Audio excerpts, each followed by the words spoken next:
ਰੋਜ਼ਾਨਾ ਲੋਕਨਾਥ ਟੀਵੀ ਦੇਖ ਰਹੇ ਹੋ ਤੁਸੀਂ ਤੇ ਮੈਂ ਹਾਂ ਸੁਖਵਿੰਦਰ ਸਿੰਘ ਸਿੱਧੂ। ਇਸ ਪ੍ਰੋਗਰਾਮ ਦੇ ਵਿੱਚ ਹਮੇਸ਼ਾ ਦੀ ਤਰ੍ਹਾਂ ਗੱਲਬਾਤ ਕਰਾਂਗੇ ਕੁਝ ਵੱਡੀਆਂ ਤੇ ਕੁਝ ਅਹਿਮ ਖਬਰਾਂ ਦੇ ਉੱਪਰ, ਤੇ ਇਹਨਾਂ ਖਬਰਾਂ ਦੇ ਉੱਪਰ ਵਿਚਾਰ ਚਰਚਾ ਲਈ ਮੇਰੇ ਨਾਲ ਮੌਜੂਦ ਰਹਿਣਗੇ ਪ੍ਰੋਫੈਸਰ PS ਭੋਗਲ ਸਾਹਿਬ। ਸਭ ਤੋਂ ਪਹਿਲਾਂ ਭੋਗਲ ਸਾਹਿਬ ਦਾ ਸਵਾਗਤ ਕਰ ਲੈਂਦੇ ਆ। ਭੋਗਲ ਸਾਹਿਬ, ਸਵਾਗਤ ਹੈ ਰੋਜ਼ਾਨਾ ਲੋਕਨਾਥ ਟੀਵੀ ਤੇ। ਧੰਨਵਾਦ ਸੁਖਵਿੰਦਰ, ਔਰ ਸਾਡੇ ਸਾਰੇ ਦਰਸ਼ਕਾਂ ਦਾ, ਸਰੋਤਿਆਂ ਦਾ ਵੀ ਬਹੁਤ ਬਹੁਤ ਸਵਾਗਤ ਸਾਡੇ ਅੱਜ ਦੇ ਪ੍ਰੋਗਰਾਮ ਦੇ ਵਿੱਚ। ਭੋਗਲ ਸਾਹਿਬ, ਸਭ ਤੋਂ ਪਹਿਲਾਂ ਗੱਲਬਾਤ ਕਰ ਲਈਏ ਕਿ 26 ਜਨਵਰੀ ਤੋਂ ਬਾਅਦ ਹੁਣ ਵੱਡਾ ਐਕਸ਼ਨ ਲਿਆ ਜਾ ਰਿਹਾ ਕਿਸਾਨ ਜਥੇਬੰਦੀਆਂ ਦੇ ਵੱਲੋਂ। ਕੱਲ ਨੂੰ ਜਿਹੜਾ ਹੈਗਾ 6 ਫਰਵਰੀ ਹੈ, ਤੇ 6 ਫਰਵਰੀ ਨੂੰ 12 ਤੋਂ 3 ਵਜੇ ਤੱਕ ਕਿਸਾਨ ਜਥੇਬੰਦੀਆਂ ਦੇ ਵੱਲੋਂ 3 ਘੰਟੇ ਦਾ ਜਿਹੜਾ ਹੈਗਾ 12 ਤੋਂ ਲੈ ਕੇ 3 ਵਜੇ ਤੱਕ ਦਾ 3 ਘੰਟੇ ਦਾ ਚੱਕਾ ਜਾਮ ਦਾ ਐਲਾਨ ਕੀਤਾ ਗਿਆ। ਪਰ ਨਾਲ ਦੀ ਨਾਲ ਕੁਝ ਲੋਕ ਸਵਾਲ ਚੁੱਕ ਰਹੇ ਨੇ ਕਿ ਕਿਸਾਨ ਜਥੇਬੰਦੀਆਂ ਦੇ ਵੱਲੋਂ ਇਹ ਗੱਲ ਕਹਿ ਦਿੱਤੀ ਗਈ ਹੈ ਕਿ ਦਿੱਲੀ ਦੇ ਵਿੱਚ ਚੱਕਾ ਜਾਮ ਨਹੀਂ ਹੋਵੇਗਾ, ਦਿੱਲੀ ਨੂੰ ਛੱਡ ਕੇ ਸਿਰਫ ਬਾਕੀ ਜਿਹੜੇ ਹਿੱਸੇ ਹੈਗੇ ਆ ਉੱਥੇ ਚੱਕਾ ਜਾਮ ਕੀਤਾ ਜਾਊਗਾ।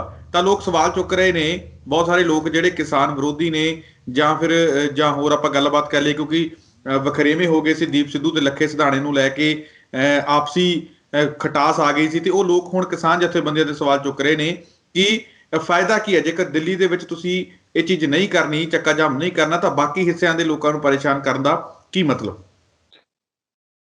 ਦੇਖੋ, ਚੱਕਾ ਜਾਮ ਕਰਨ ਦਾ ਪ੍ਰੋਗਰਾਮ ਜਿਹੜਾ ਹੈ ਉਹ ਸਰਵ ਭਾਰਤੀ ਸਤ੍ਹਾ ਤੇ ਹੈ, ਆਲ ਇੰਡੀਆ ਲੈਵਲ ਤੇ ਹੈ। 6 ਫਰਵਰੀ ਨੂੰ 12 ਤੋਂ 3 ਵਜੇ, ਜਿਸ ਤਰ੍ਹਾਂ ਤੁਸੀਂ ਦੱਸਿਆ, ਉਹਦਾ ਪਰਪਸ ਹੈ ਕਿ ਇਹ ਸ਼ੋਅ ਕੀਤਾ ਜਾਏ ਚੱਕਾ ਜਾਮ ਕਰਕੇ ਦੇਸ਼ ਭਰ ਦੇ ਵਿੱਚ ਕਿਸਾਨ ਜਥੇਬੰਦੀਆਂ ਸਾਰੇ ਰਾਜਾਂ ਦੇ ਵਿੱਚ ਹੈ। ਠੀਕ ਹੈ ਕਿ ਗਾਜ਼ੀਪੁਰ ਬੈਰੀਅਰ ਤੇ, ਸਿੰਘੂ ਬੈਰੀਅਰ ਤੇ ਕੁਝ ਜਿਹੜੇ ਸਾਡੇ ਉੱਤਰੀ ਰਾਜ ਆ ਉਹਨਾਂ ਤੋਂ ਕਿਸਾਨ ਜ਼ਿਆਦਾ ਆਏ ਹੋਏ ਹੈ, ਤੇ ਸਰਕਾਰ ਇਸ ਤਰ੍ਹਾਂ ਦੀ ਜਿਹੜੀ ਹੈ ਫੀਲਿੰਗ ਦੇ ਰਹੀ ਹੈ, ਲੋਕਾਂ ਦੇ ਵਿੱਚ ਇਸ ਤਰ੍ਹਾਂ ਦਾ ਪ੍ਰਚਾਰ ਕਰ ਰਹੀ ਹੈ ਕਿ ਇਹ ਦੂਸਰੇ ਹਿੱਸਿਆਂ ਦੇ ਵਿੱਚ ਇਹਨਾਂ ਨੂੰ ਅੰਦੋਲਨ ਨੂੰ ਸਮਰਥਨ ਬਹੁਤਾ ਨਹੀਂ ਹੈ ਜਾਂ ਘੱਟ ਹੈ ਜੀ। ਤੇ ਹੁਣ ਹੁਣ ਜਿਹੜਾ ਹੈ ਇਹ ਚੱਕਾ ਜਾਮ ਅੰਦੋਲਨ ਜਿਹੜਾ ਹੈ ਇਹ ਇਸ ਤਰੀਕੇ ਨਾਲ ਇਸ ਨੂੰ ਆਰਗੇਨਾਈਜ਼ ਕੀਤਾ ਜਾ ਰਿਹਾ ਹੈ ਕਿ ਸਾਰੇ ਹੀ ਰਾਜਾਂ ਦੇ ਵਿੱਚ, ਖਾਸ ਤੌਰ ਤੇ ਸਾਰੇ ਜਿਹੜੇ ਸਾਊਦਰਨ ਸਟੇਟਸ ਨੇ, ਖਾਸ ਤੌਰ ਤੇ ਕਰਨਾਟਕਾ ਔਰ ਮਹਾਰਾਸ਼ਟਰ, ਜਿੱਥੋਂ ਦੇ ਕਿਸਾਨ ਵੀ ਬਹੁਤ ਜ਼ਿਆਦਾ ਇਸ ਕਿਸਾਨ ਅੰਦੋਲਨ ਨੂੰ ਸਮਰਥਨ ਦੇ ਰਹੇ ਹੈ, ਉੱਥੇ ਇਸ ਤਰ੍ਹਾਂ ਦੀ ਇੱਕ ਸੁਨੇਹਾ ਜਾਏ ਕੇਂਦਰ ਸਰਕਾਰ ਨੂੰ ਕਿ ਉਹ ਜਿਹੜਾ ਪ੍ਰਚਾਰ ਕਰ ਰਹੇ ਹੈ ਕਿ ਇਹ ਸਿਰਫ ਕੁਝ 3-4 ਉੱਤਰੀ ਰਾਜਾਂ ਤੋਂ ਕਿਸਾਨ ਇੱਥੇ ਆਏ ਨੇ। ਖਾਸ ਤੌਰ ਤੇ ਪਹਿਲਾਂ ਪੰਜਾਬ ਦੇ ਉੱਤੇ ਉਹ ਤਨਕੀਦ ਕਰਦੇ ਸੀ, ਫਿਰ ਹਰਿਆਣਾ ਨਾਲ ਜੁੜ ਗਿਆ, ਹੁਣ ਯੂਪੀ ਨਾਲ ਜੁੜ ਗਿਆ। ਤਾਂ ਇਹ ਇੱਕ ਮੈਸੇਜ ਆਏ ਕਿ ਇਹ ਇੱਕ ਸਰਵ ਭਾਰਤੀ ਜਿਹੜਾ ਹੈ ਅੰਦੋਲਨ ਹੈ, ਔਰ ਦੂਸਰੇ ਰਾਜਾਂ ਦੇ ਕਿਸਾਨ ਜਿਹੜੇ ਭਾਵੇਂ ਦਿੱਲੀ ਦੇ ਆਲੇ ਦੁਆਲੇ ਨਹੀਂ ਆ ਸਕੇ ਦੂਰੀ ਹੋਣ ਕਰਕੇ ਜਾਂ ਇਸ ਤਰ੍ਹਾਂ ਦਾ ਮੌਸਮ ਹੋਣ ਕਰਕੇ, ਉਹ ਵੀ ਜਿਹੜਾ ਹੈ ਇਸ ਨੂੰ ਸਮਰਥਨ ਦੇ ਰਹੇ ਹੈ।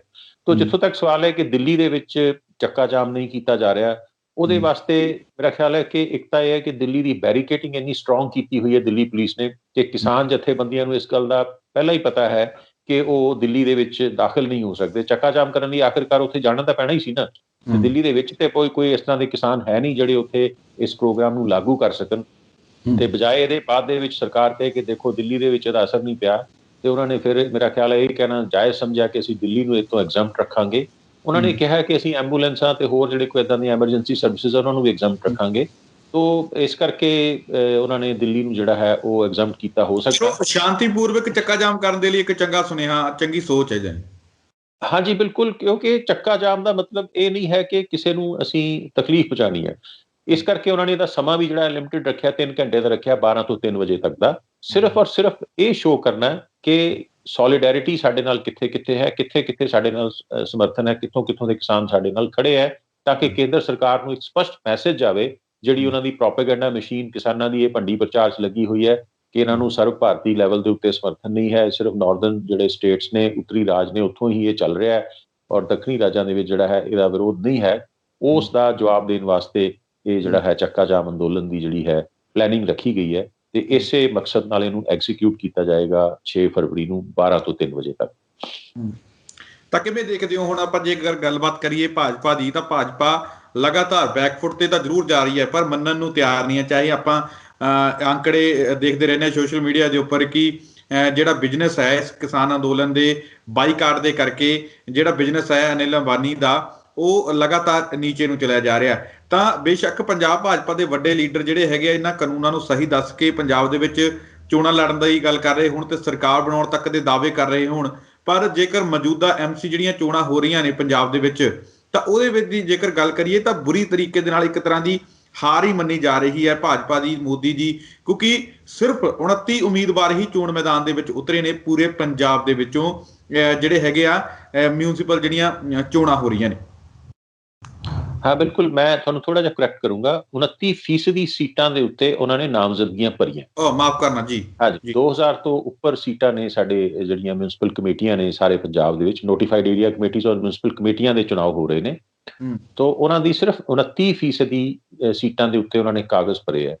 ਔਰ ਬਹੁਤ ਸਾਰੇ ਜਿਹੜੇ ਉਹਨਾਂ ਨੂੰ ਉਮੀਦਵਾਰ ਮਿਲ ਵੀ ਨਹੀਂ ਰਹੇ। ਬਹੁਤ ਸਾਰੇ ਜਿਹੜੇ ਲੋਕ ਬੀਜੇਪੀ ਦੇ ਵਿੱਚ ਨਾਲ ਸ਼ਾਮਿਲ ਸੀਗੇ, ਉਹ ਕਾਫੀ ਜ਼ਿਆਦਾ ਜਿਹੜੇ ਹੈ ਬੀਜੇਪੀ ਨੂੰ ਛੱਡ ਰਹੇ ਆ, ਜਾਂ ਘੱਟੋ ਘੱਟ ਪਬਲਿਕ ਦੇ ਸਾਹਮਣੇ ਨਹੀਂ ਆਉਣਾ ਚਾਹੁੰਦੇ, ਕਿਉਂਕਿ ਬੀਜੇਪੀ ਦੇ ਜਿਹੜੇ ਕਾਡਰਸ ਹੈ ਔਰ ਜਿਹੜੇ ਨੇਤਾ ਹੈ, ਉਹਨਾਂ ਨੂੰ ਲੋਕਾਂ ਦੇ ਗੁੱਸੇ ਦਾ, ਖਾਸ ਤੌਰ ਤੇ ਕਿਸਾਨਾਂ ਦੇ ਗੁੱਸੇ ਦਾ ਰੂਰਲ ਪੰਜਾਬ ਦੇ ਵਿੱਚ ਬਹੁਤ ਸਾਹਮਣਾ ਉਹਨਾਂ ਨੂੰ ਕਰਨਾ ਪਿਆ।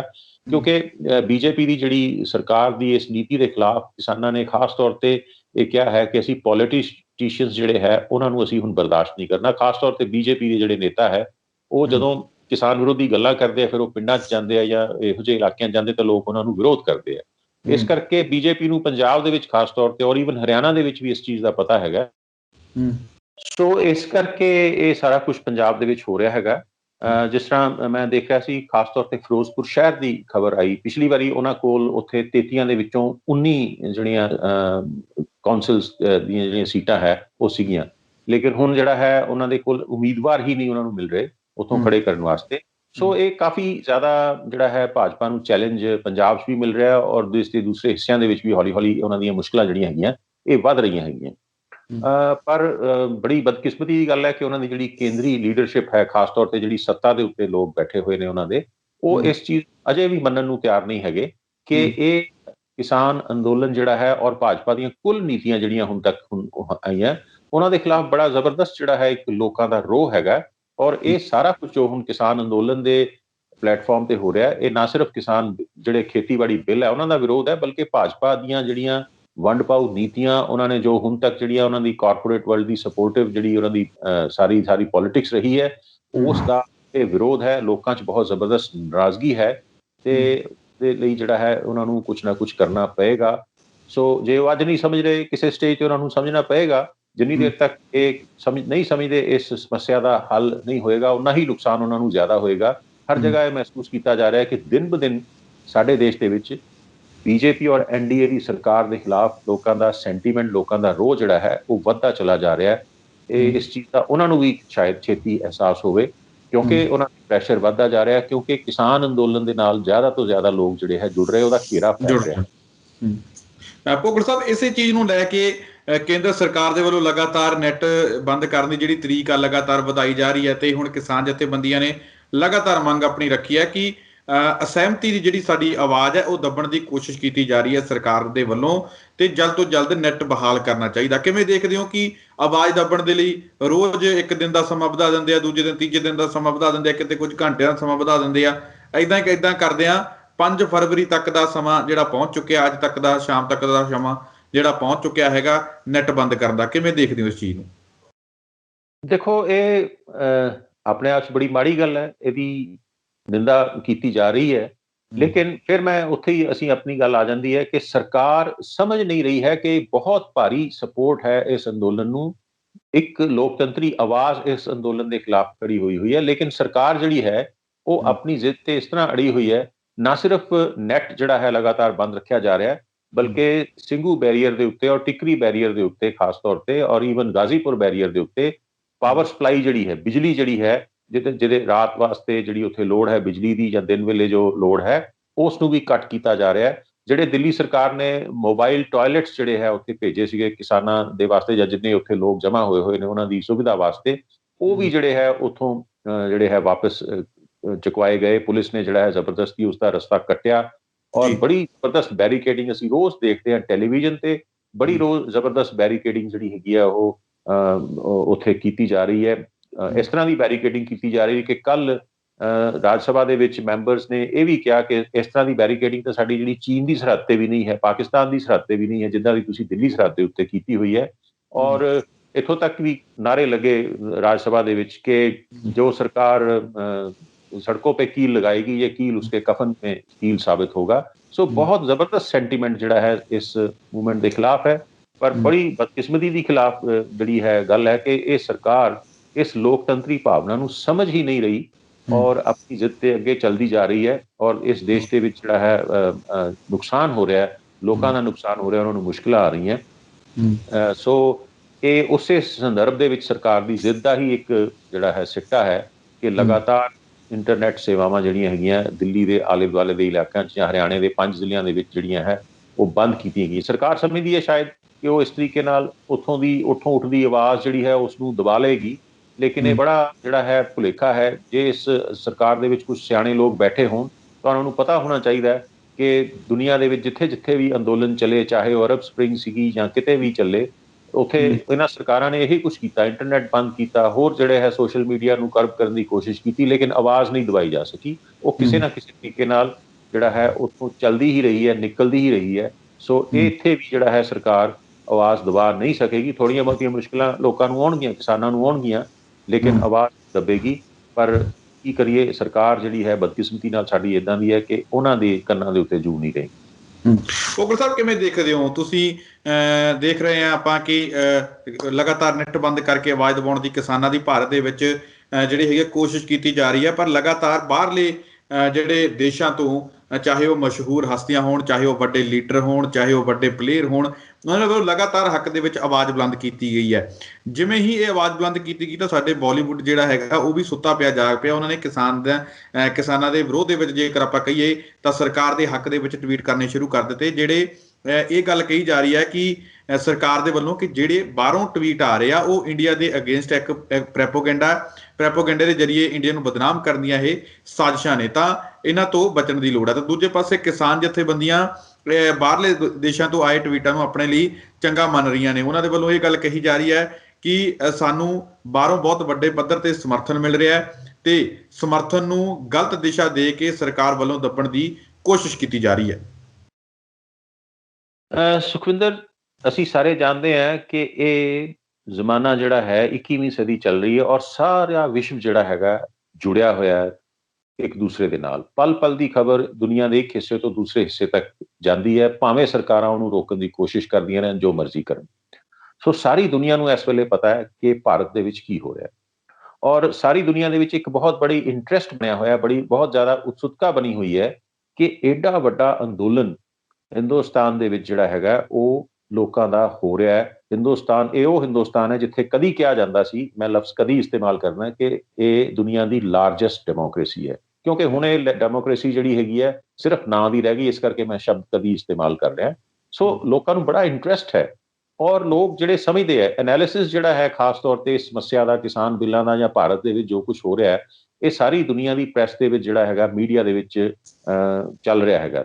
ਪਹਿਲੇ ਦਿਨ ਤੋਂ ਹੀ ਜਿਹੜਾ ਹੈ BBC, CNN ਔਰ ਜਿਹੜੇ ਦੂਸਰੇ ਵੱਡੇ ਜਿਹੜੇ ਨੈਟਵਰਕ ਨੇ, ਨਿਊਜ਼ ਨੈਟਵਰਕ ਨੇ ਔਰ ਇੰਟਰਨੈਸ਼ਨਲ ਲੈਵਲ ਦੀਆਂ ਅਖਬਾਰਾਂ ਔਰ ਜਰਨਲਸ ਨੇ, ਉਹਨਾਂ ਨੇ ਪੰਜਾਬ ਤੋਂ ਸ਼ੁਰੂ ਹੋਣ ਦੇ ਬਾਅਦ ਹੀ ਇਸ ਅੰਦੋਲਨ ਦੇ ਬਾਰੇ ਰਿਪੋਰਟਿੰਗ ਕਰਨੀ ਸ਼ੁਰੂ ਕਰ ਦਿੱਤੀ ਸੀ, ਦੱਸਣਾ ਸ਼ੁਰੂ ਕਰ ਦਿੱਤਾ ਸੀ ਕਿ ਮਾਮਲਾ ਕਿਆ ਹੈ, ਇਹਦਾ ਐਨਾਲਿਸਿਸ ਕਰਕੇ ਦੱਸਣਾ ਸ਼ੁਰੂ ਕਰਤਾ ਸੀ ਕਿ ਕੌਣ ਗਲਤ ਹੈ, ਕੌਣ ਸਹੀ ਹੈ।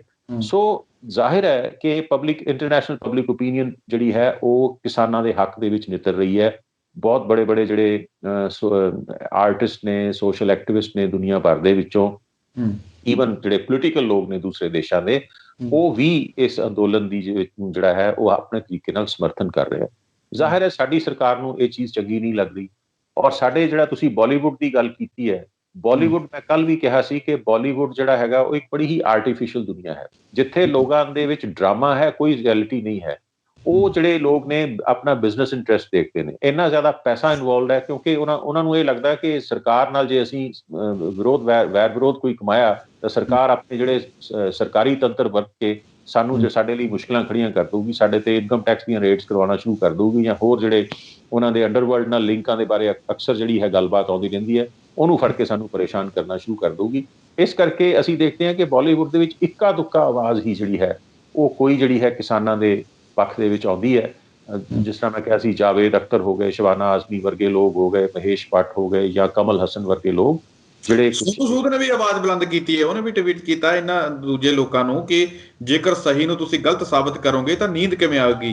ਕਿਸਾਨ ਅੰਦੋਲਨ ਦੇ ਹੱਕ 'ਚ ਟਵੀਟ ਨੂੰ ਮੰਨਿਆ ਜਾ ਰਿਹਾ। ਹਾਂਜੀ ਹਾਂ, ਇਹ ਸਾਰਾ ਕੁਝ ਜਿਹੜਾ ਹੈਗਾ ਚੱਲ ਰਿਹਾ ਹੈਗਾ ਮੈਂ ਉਹੀ ਆਪਾਂ ਕਹਿ ਰਹੇ ਹਾਂ ਕਿ ਲਾਰਜਲੀ ਜਿਹੜਾ ਹੈ ਸਾਡਾ ਸ਼ੋਬਿਜ਼ ਬਾਲੀਵੁੱਡ ਈਵਨ ਸਾਡੇ ਜਿਹੜੇ ਪਲੇਅਰ ਨੇ ਕ੍ਰਿਕਟ ਪਲੇਅਰ ਉਹ ਸਰਕਾਰ ਪੱਖੀ ਨਜ਼ਰ ਆਉਂਦੇ ਨੇ। ਬੜਾ ਹੀ ਉਹਨਾਂ ਦਾ ਜਿਹੜਾ ਇੱਕ ਅਜੀਬ ਉਹਨਾਂ ਦਾ ਬਿਹੇਵੀਅਰ ਹੈ, ਪਰ ਉਹਦੀ ਮਜਬੂਰੀ ਜਿਹੜੀ ਮੈਂ ਪਿੱਛੇ ਦੇਖਦਾ ਕਿ ਸਰਕਾਰ ਉਹਨਾਂ ਨੂੰ ਪਰੇਸ਼ਾਨ ਕਰਨ ਦੀ ਸਥਿਤੀ ਦੇ ਵਿੱਚ ਹੁੰਦੀ ਹੈ, ਇਸ ਕਰਕੇ ਉਹ ਆਪਣਾ ਜਿਹੜਾ ਹੈ ਸੌੜਾ ਹਿੱਤ ਜਿਹੜਾ ਹੈ ਉਹਨੂੰ ਛੱਡਣ ਦੀ ਬਜਾਏ ਉਹ ਕਿਸਾਨਾਂ ਦੇ ਵਿਰੋਧ ਦੇ ਵਿੱਚ ਨਜ਼ਰ ਆ ਰਹੇ ਨੇ। ਸੋ ਇਹ ਇਸ ਤਰ੍ਹਾਂ ਹੋ ਰਿਹਾ। ਇੱਕ ਭੁੱਗੜ ਸਾਹਿਬ, ਤੁਹਾਨੂੰ ਯਾਦ ਹੋਣਾ ਕਿ ਸੁਪਰੀਮ ਕੋਰਟ ਦੇ ਵੱਲੋਂ ਕਮੇਟੀ ਬਣਾ ਦਿੱਤੀ ਗਈ ਸੀ ਕਿ ਜਦੋਂ ਇਹ ਕਾਨੂੰਨ ਹੋਲਡ ਕੀਤੇ ਗਏ ਉਸ ਤੋਂ ਬਾਅਦ ਇੱਕ ਕਮੇਟੀ ਬਣਾ ਦਿੱਤੀ ਗਈ ਸੀ ਕਿਸਾਨਾਂ ਦੇ ਨਾਲ ਗੱਲਬਾਤ ਕਰਨ ਦੇ ਲਈ। ਹਾਲਾਂਕਿ ਪਹਿਲਾਂ ਹੀ ਨਕਾਰ ਚੁੱਕੀ ਹੈ ਕਿਸਾਨ ਜਥੇਬੰਦੀਆਂ ਇਸ ਕਮੇਟੀ ਨੂੰ, ਪਰ ਹੁਣ ਇਹ ਕਮੇਟੀ ਲਗਾਤਾਰ ਅਪੀਲ ਕਰ ਰਹੀ ਹੈ। ਕੁਝ ਜਥੇਬੰਦੀਆਂ ਨਾਲ ਇਹਨਾਂ ਦੀ ਗੱਲਬਾਤ ਵੀ ਹੋਈ ਹੈ, ਹਾਲਾਂਕਿ ਪਤਾ ਨਹੀਂ ਕਿਹੜੇ ਜਥੇਬੰਦੀਆਂ ਨਾ, ਪਰ ਅੰਦੋਲਨਕਾਰੀ ਜਥੇਬੰਦੀਆਂ ਨੂੰ ਇਹਨਾਂ ਨੇ ਗੱਲ ਕਰਨ ਦੀ ਇੱਕ ਵਾਰ ਤੋਂ ਫਿਰ ਅਪੀਲ ਕੀਤੀ ਹੈ ਕਿ ਸਾਡੇ ਨਾਲ ਆ ਕੇ ਗੱਲਬਾਤ ਕਰੋ, ਅਸੀਂ ਸੁਪਰੀਮ ਕੋਰਟ ਤੱਕ ਤੁਹਾਡੀ ਆਵਾਜ਼ ਜ਼ਰੂਰ ਪਹੁੰਚਾਵਾਂਗੇ। ਕਿਵੇਂ ਦੇਖਦੇ ਹੋ? ਦੇਖੋ, ਇਹਦੇ ਵਿੱਚ ਤਾਂ ਕੁਛ ਮੇਰਾ ਨਹੀਂ ਖਿਆਲ ਕਿ ਖਾਸ ਟਿੱਪਣੀ ਕਰਨਾ ਵੀ ਬਣਦਾ, ਕਿਉਂਕਿ ਪਹਿਲੇ ਦਿਨ ਤੋਂ ਮਾਮਲਾ ਬੜਾ ਕਲੀਅਰ ਹੈ। ਸੁਪਰੀਮ ਕੋਰਟ ਨੇ ਕਮੇਟੀ ਬਣਾਈ, ਪਹਿਲਾਂ ਉਹਨਾਂ ਨੇ ਕਿਹਾ ਅਸੀਂ ਔਨ ਹੋਲਡ ਕਰਦੇ ਹਾਂ ਇਹਨਾਂ ਬਿੱਲਾਂ ਨੂੰ, ਫਿਰ ਉਹ ਕਮੇਟੀ ਬਣਾਈ, ਕਮੇਟੀ ਦੇ ਉੱਤੇ ਇਤਰਾਜ਼ ਹੋਇਆ। ਇੱਕ ਮੈਂਬਰ ਭੁਪਿੰਦਰ ਸਿੰਘ ਮਾਨ ਸਾਬਕਾ ਮੈਂਬਰ ਰਾਜ ਸਭਾ ਪੰਜਾਬ ਤੋਂ ਜਿਹੜੇ ਸੀਗੇ, ਉਹਨਾਂ ਨੇ ਪਹਿਲੇ ਦਿਨ ਤੋਂ ਹੀ ਆਪਣੇ ਆਪ ਨੂੰ ਰਿਕਿਊਜ਼ ਕਰ ਲਿਆ ਕਿ ਮੈਂ ਕਮੇਟੀ 'ਚ ਜਾਣਾ ਹੀ ਨਹੀਂ। ਦੂਸਰੇ ਜਿਹੜੇ 3 ਮੈਂਬਰ ਹੈ ਉਹਨਾਂ ਦੇ ਬਾਰੇ ਸਾਡੇ ਜਿਹੜੇ ਕਿਸਾਨ ਜਥੇਬੰਦੀਆਂ ਉਹਨਾਂ ਨੇ ਪਹਿਲੇ ਦਿਨ ਤੋਂ ਹੀ ਕਹਿ ਦਿੱਤਾ ਸੀ ਕਿ ਅਸੀਂ ਸੁਪਰੀਮ ਕੋਰਟ ਦੇ ਇਸ ਫੈਸਲੇ ਨਾਲ ਸਾਡਾ ਕੋਈ ਸਰੋਕਾਰ ਨਹੀਂ, ਨਾ ਅਸੀਂ ਇਸ ਕਮੇਟੀ ਦੇ ਸਾਹਮਣੇ ਪੇਸ਼ ਹੋਣਾ, ਕਿਉਂਕਿ ਇਸ ਕਮੇਟੀ ਦੇ ਕੋਲ ਕੋਈ ਅਖਤਿਆਰ ਵੀ ਨਹੀਂ ਹੈਗਾ ਤੇ ਨਾ ਹੀ ਇਹ ਕਮੇਟੀ ਸਾਨੂੰ ਪੁੱਛ ਕੇ ਬਣਾਈ ਗਈ, ਬੜੀ ਇੱਕ ਤਰਫਾ ਕਮੇਟੀ ਬਣਾਈ ਗਈ। ਸੋ ਜ਼ਾਹਿਰ ਹੈ ਉਹ ਕਮੇਟੀ ਦੇ ਜਿਹੜੇ 3 ਮੈਂਬਰ ਨੇ ਹੁਣ ਉਹ ਅਪੀਲਾਂ ਕਰਦੇ ਨੇ, ਕੁਛ ਇੱਕ ਛੋਟੇ ਮੋਟੇ ਜਿਹੜੀਆਂ ਕੋਈ ਸਰਕਾਰ ਦੀ ਸਹਾਇਤਾ ਨਾਲ ਜਿਹੜੀਆਂ ਕੋਈ ਸੋ ਕਾਲਡ ਜਥੇਬੰਦੀਆਂ ਦਾ ਗਠਨ ਕੀਤਾ ਗਿਆ ਆਨੰਦ ਫਾਨੰਦ ਦੇ ਵਿੱਚ, ਉਹ ਪੇਸ਼ ਵੀ ਹੋ ਰਹੀਆਂ, ਇਹ ਸ਼ੋਅ ਕੀਤਾ ਜਾ ਰਿਹਾ ਹੈ ਕਿ ਉਹ ਜਥੇਬੰਦੀਆਂ ਪੇਸ਼ ਹੋ ਰਹੀਆਂ, ਪਰ ਉਸ ਕਮੇਟੀ ਨੂੰ ਵੀ ਪਤਾ ਹੈ ਔਰ ਸਾਰੇ ਦੇਸ਼ ਦੇ ਵਿੱਚ ਪਤਾ ਹੈ ਕਿ ਇਸ ਕਿਸਾਨਾਂ ਨੇ ਇਸ ਕਮੇਟੀ ਨੂੰ ਬਿਲਕੁਲ ਮੰਨਣ ਤੋਂ ਇਨਕਾਰ ਕੀਤਾ ਹੋਇਆ। ਸੋ ਉਸ ਕਮੇਟੀ ਦੀਆਂ ਜਿਹੜੀਆਂ ਅਪੀਲਸ ਨੇ ਜਾਂ ਜੋ ਕਰਨਾ ਚਾਹੁੰਦੀ ਹੈ ਜਾਂ ਜੋ ਕਰ ਵੀ ਦੇਵੇਗੀ, ਤਾਂ ਉਸ ਦਾ ਫੈਕਚੁਅਲੀ ਕੋਈ ਇਸ ਸਥਿਤੀ ਦੇ ਉੱਤੇ ਅਸਰ ਨਹੀਂ ਪੈ ਸਕਦਾ। ਸੁਪਰੀਮ ਕੋਰਟ ਜੇ ਉਸ ਸੋ ਕਾਲਡ ਕਮੇਟੀ ਦੀ ਕੋਈ ਸਿਫਾਰਿਸ਼ ਨੂੰ ਅੱਗੇ ਕੋਈ ਸਰਕਾਰ ਵੱਲ ਭੇਜ ਦਿੰਦੀ ਹੈ, ਨਹੀਂ ਭੇਜ ਦਿੰਦੀ, ਕਿਉਂਕਿ ਕਿਸਾਨ ਜਥੇਬੰਦੀਆਂ ਨੇ ਇਹ ਸਪਸ਼ਟ ਕਿਹਾ ਹੋਇਆ ਕਿ ਸਾਡਾ ਇੱਕੋ ਇੱਕ ਮੰਤਵ ਹੈ ਕਿ ਇਹ ਜਿਹੜੇ 3 ਖੇਤੀਬਾੜੀ ਨਾਲ ਸੰਬੰਧਿਤ ਬਿੱਲ ਹੈਗੇ ਆ, ਇਹਨਾਂ ਨੂੰ ਵਾਪਸ ਕੀਤੇ ਬਿਨਾਂ ਅਸੀਂ ਆਪਣਾ ਅੰਦੋਲਨ ਨਹੀਂ ਖਤਮ ਕਰਨਾ। ਔਰ ਸੁਪਰੀਮ ਕੋਰਟ ਨੂੰ ਉਹਨਾਂ ਨੇ ਪਹਿਲਾਂ ਤੋਂ ਹੀ ਜਿਹੜਾ ਹੈ ਕਿਹਾ ਕਿ ਅਸੀਂ ਇਹਨਾਂ ਦੀ ਦਖਲਅੰਦਾਜ਼ੀ ਨੂੰ ਜਿਹੜਾ ਹੈ ਮੰਨਦੇ ਹੀ ਨਹੀਂ।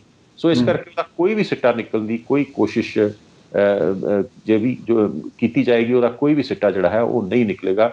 This is an exercise in futility. This will remain an exercise in futility. So ਇਹਦਾ ਕੋਈ ਵੀ ਅਸਰ ਨਹੀਂ ਪੈਣ ਵਾਲਾ।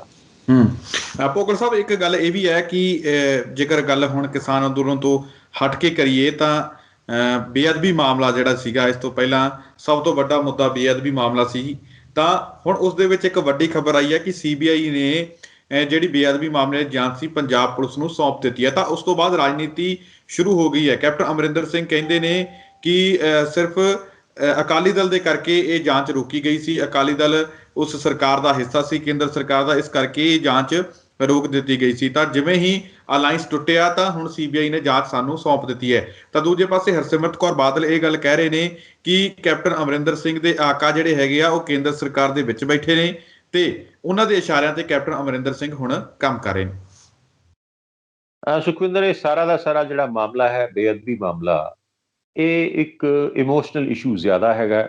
ਵਾਸਤਵਿਕਤਾ ਇਹਦੇ ਵਿੱਚ ਕਿੰਨੀ ਕੁ ਹੈ ਮੈਂ ਉਸ ਦੇ ਬਾਰੇ ਟਿੱਪਣੀ ਨਹੀਂ ਕਰਨਾ ਚਾਹੁੰਦਾ, ਕਿਉਂਕਿ ਜਿਹੜੇ ਧਾਰਮਿਕ ਚਿੰਨ੍ਹ ਹੈ, ਸ਼ਰਾਰਤ ਦੇ ਨਾਲ ਉਹਨਾਂ ਦੀ ਬੇਅਦਬੀ ਹੁੰਦੀ ਹੈ। ਵਾਸਤਵਿਕਤਾ ਦੇ ਵਿੱਚ ਤਾਂ ਉਹਨਾਂ ਦੀ ਜਿਹੜੀ ਇੱਜ਼ਤ ਹੈ ਸਾਡੇ ਦਿਲਾਂ ਦੇ ਵਿੱਚ ਹੁੰਦੀ ਹੈ, ਜਿਸ ਨੂੰ ਕੋਈ ਵੀ ਉਹਦੀ ਬੇਅਦਬੀ ਕਰ ਨਹੀਂ ਸਕਦਾ। ਤੇ ਜੇ ਅਸੀਂ ਚਿੰਨ੍ਹਾਂ ਦੇ ਉੱਤੇ ਕੋਈ ਸ਼ਰਾਰਤ ਲੋਕ ਕਰਦੇ ਨੇ, ਸਾਨੂੰ ਪਤਾ ਹੈ ਉਹਦੇ ਤੇ ਪੋਲੀਟਿਕਸ ਹੁੰਦੀ ਹੈ, ਜੇ ਅਸੀਂ ਉਹਦੇ ਵਿੱਚ ਆਵਾਂਗੇ ਤਾਂ ਜ਼ਾਹਿਰ ਹੈ ਅਸੀਂ ਆਪਣੀ ਹੀ ਜਿਹੜੀ ਉਹ ਆਸਥਾ ਹੈ ਉਸ ਦਾ ਨੁਕਸਾਨ ਕਰ ਰਹੇ ਹੋਵਾਂਗੇ ਜਾਂ ਖੁਦ ਹੀ ਜਿਹੜਾ ਹੈ ਉਹਨਾਂ ਦੇ ਹੱਥਾਂ 'ਚ ਖੇਲ ਰਹੇ ਹੋਵਾਂਗੇ। ਸੋ ਇਸ ਤੋਂ ਪਹਿਲਾਂ ਕਿ ਮੈਂ ਟਿੱਪਣੀ ਕਰਾਂ, ਮੇਰੀ ਅਪੀਲ ਹੈ ਕਿ ਇਹੋ ਜਿਹੇ ਇਸ਼ੂਜ਼ ਨੂੰ ਸਿਆਣਪ ਤੋਂ ਕੰਮ ਲੈ ਕੇ ਦਰਕਿਨਾਰ ਕਰ ਦੇਣਾ ਚਾਹੀਦਾ, ਤਾਂ ਕਿ ਸ਼ਰਾਰਤ ਕਰਨ ਵਾਲੇ ਲੋਕਾਂ ਨੂੰ ਇਹ ਲੱਗੇ ਕਿ ਸਾਡੀ ਸ਼ਰਾਰਤ ਦਾ ਕੋਈ ਅਸਰ ਪੈ ਹੀ ਨਹੀਂ ਰਿਹਾ। ਹੁਣ ਆ ਗਈ ਗੱਲ ਕਿ ਇਹ ਜਿਹੜੀ ਹਰਸਿਮਰਤ ਕੌਰ ਬਾਦਲ ਨੇ ਕਿਹਾ ਜਾਂ ਕੈਪਟਨ ਅਮਰਿੰਦਰ ਸਿੰਘ ਨੇ ਕਿਹਾ, ਇਹ ਕਿਸੇ ਵੇਲੇ ਜਿਹੜੀ ਹੈ ਪ੍ਰੋਬ CBI ਨੂੰ ਦਿੱਤੀ ਗਈ ਸੀ। ਬਾਅਦ ਦੇ ਵਿੱਚ ਪੰਜਾਬ ਸਰਕਾਰ ਨੇ ਜਿਹੜਾ ਹੈ CBI ਤੋਂ ਇਹ ਪ੍ਰੋਬ ਵਾਪਸ ਲੈਣ ਦਾ ਫੈਸਲਾ ਕੀਤਾ। ਮੈਂ ਦਰਸ਼ਕਾਂ ਨੂੰ ਦੱਸ ਦੇਣਾ ਚਾਹੁੰਦਾ ਕਿ CBI ਕੇਵਲ ਉਸੇ ਹੀ ਕੇਸ ਦੇ ਵਿੱਚ ਇੰਟਰਫੀਅਰ ਕਰ ਸਕਦੀ ਹੈ ਜਦੋਂ ਰਾਜ ਸਰਕਾਰ ਉਸ ਨੂੰ ਇਜਾਜ਼ਤ ਦੇਵੇ। ਰਾਜ ਸਰਕਾਰ ਦੀ ਸਹਿਮਤੀ ਹੋਣੀ ਬੜੀ ਜ਼ਰੂਰੀ ਹੈ। ਹੁਣ ਪੰਜਾਬ ਸਰਕਾਰ ਨੇ ਕੀ ਬਹੁਤ ਸਾਰੇ ਰਾਜਾਂ ਨੇ ਜਿਹੜਾ ਹੈ CBI ਤੋਂ ਸਹਿਮਤੀ ਵਾਪਸ ਲੈ ਲਈ ਹੈ। ਸੋ ਇਹ ਪੰਜਾਬ ਸਰਕਾਰ ਨੇ ਵੀ ਜਦੋਂ ਸਹਿਮਤੀ ਵਾਪਸ ਲਈ ਤਾਂ ਇਹ ਜਿਹੜੀ ਪ੍ਰੋਬ ਹੈ ਵਾਪਸ ਪੰਜਾਬ ਗੌਰਮੈਂਟ ਦੇ ਕੋਲ ਜਿਹੜੀ ਹੈ ਉਹ ਆ ਗਈ ਹੈ।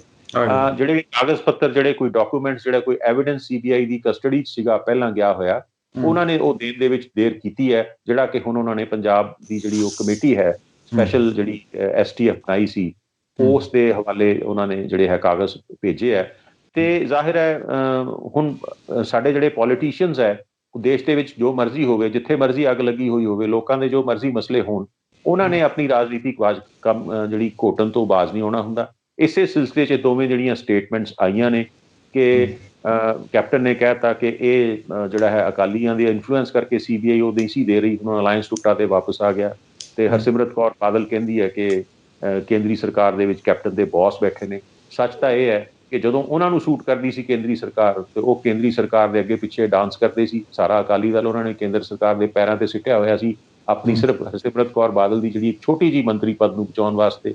ਤੇ ਹੁਣ ਜਦੋਂ ਮਜਬੂਰਨ ਉਹਨਾਂ ਨੂੰ ਜਿਹੜਾ ਹੈ NDA 'ਚੋਂ ਕੱਢਿਆ ਗਿਆ, ਮੈਂ ਸਪਸ਼ਟ ਕਹਿ ਰਿਹਾ ਕਿ ਉਹਨਾਂ ਨੂੰ ਕੱਢਿਆ ਗਿਆ, ਉਹਨਾਂ ਨੇ ਅਸਤੀਫਾ ਨਹੀਂ ਦਿੱਤਾ, क्योंकि ਉਹਨਾਂ ਨੂੰ ਕਿਹਾ ਗਿਆ ਸੀ ਬੁਲਾ ਕੇ ਕਿ ਜਾਂ ਤਾਂ ਆਪ ਕਿਸਾਨ ਬਿੱਲੋਂ का समर्थन करें या ਅੰਦੋਲਨ ਇਹ छोड़ दें। ਫਿਰ ਉਹਨਾਂ ਨੇ ਫੇਸ ਸੇਵਿੰਗ ਲਈ ਅਸਤੀਫਾ ਦਿੱਤਾ। ਸੋ ਉਹਨੂੰ ਅਸਤੀਫਾ ਨਹੀਂ ਕਿਹਾ ਜਾਏਗਾ, ਉਹ ਕੱਢਿਆ ਗਿਆ ਹੀ ਮੰਨਿਆ ਜਾਏਗਾ। ਸਾਡੇ ਲੋਕ ਜਾਣਦੇ ਆ ਇਸ ਗੱਲ ਨੂੰ। ਸੋ ਹੁਣ ਉਹ ਜਿਹੜਾ ਹੈ ਸੱਚੇ ਹੋਣ ਦੀ ਕੋਸ਼ਿਸ਼ ਕਰਦੇ ਆ, ਕਦੀ ਇਸ ਤਰ੍ਹਾਂ ਦੇ ਇਲਜ਼ਾਮ ਕੈਪਟਨ ਸਾਹਿਬ ਤੇ ਲਾਉਂਦੇ ਆ। ਤਾਂ ਕੋਈ ਵੀ ਦੁੱਧ ਧੋਤਾ ਨਹੀਂ ਹੋਇਆ, ਨਾ ਕੈਪਟਨ ਤੇ ਨਾ ਹਰਸਿਮਰਤ ਕੌਰ ਬਾਦਲ, ਨਾ ਅਕਾਲੀ ਦਲ ਤੇ ਕਾਂਗਰਸ, ਸਾਰੇ ਹੀ ਇਸ ਹਮਾਮ 'ਚ ਨੰਗੇ ਹੈ। ਸੋ ਸਾਡੇ ਤਾਂ ਜਿਹੜੇ ਲੋਕ ਹੈ ਹੁਣ ਇਹਨਾਂ ਨੂੰ ਸਮਝਣ ਲੱਗ ਗਏ ਹੈ, ਤੇ ਮੌਕਾ ਆਉਣ ਦੇ ਉੱਤੇ, ਟਾਈਮ ਆਉਣ ਤੇ ਇਹਨਾਂ ਨੂੰ ਢੁਕਵਾਂ ਸਬਕ ਵੀ ਮੇਰਾ ਖਿਆਲ ਹੈ ਸਿਖਾ ਦੇਣਗੇ ਅਗਲੀਆਂ ਚੋਣਾਂ ਦੇ ਵਿੱਚ। ਫੋਗਲ ਸਾਹਿਬ, ਤੁਸੀਂ ਸਾਡੇ ਨਾਲ ਜੁੜੇ, ਇਹਨਾਂ ਅਹਿਮ ਖਬਰਾਂ ਦੇ ਉੱਪਰ ਸਾਡੇ ਨਾਲ ਵਿਚਾਰ ਚਰਚਾ ਕੀਤੀ, ਤੁਹਾਡਾ ਬਹੁਤ ਬਹੁਤ ਧੰਨਵਾਦ। ਬਹੁਤ ਧੰਨਵਾਦ ਤੁਹਾਡਾ ਵੀ, ਔਰ ਸਾਡੇ ਸਾਰੇ ਦਰਸ਼ਕਾਂ ਦਾ ਇੱਕ ਵਾਰ ਫਿਰ ਤੋਂ ਬਹੁਤ ਧੰਨਵਾਦ, ਔਰ ਮੇਰੀਆਂ ਸ਼ੁਭ ਇੱਛਾਵਾਂ ਸਾਰੇ। ਤਾਂ ਇਹ ਸਨ ਪ੍ਰੋਫੈਸਰ PS ਭੋਗਲ ਸਾਹਿਬ, ਜਿਨ੍ਹਾਂ ਨੇ ਸਾਡੇ ਨਾਲ ਇਸ ਪ੍ਰੋਗਰਾਮ ਦੇ ਵਿੱਚ ਕੁਝ ਵੱਡੀਆਂ ਤੇ ਅਹਿਮ ਖਬਰਾਂ ਦੇ ਉੱਪਰ ਵਿਚਾਰ ਚਰਚਾ ਕੀਤੀ ਹੈ। ਦੁਬਾਰਾ ਫਿਰ ਮਿਲਾਂਗੇ ਇਸ ਪ੍ਰੋਗਰਾਮ ਦੇ ਵਿੱਚ, ਤਦ ਤੱਕ ਲਈ ਦਿਓ ਇਜਾਜ਼ਤ, ਧੰਨਵਾਦ।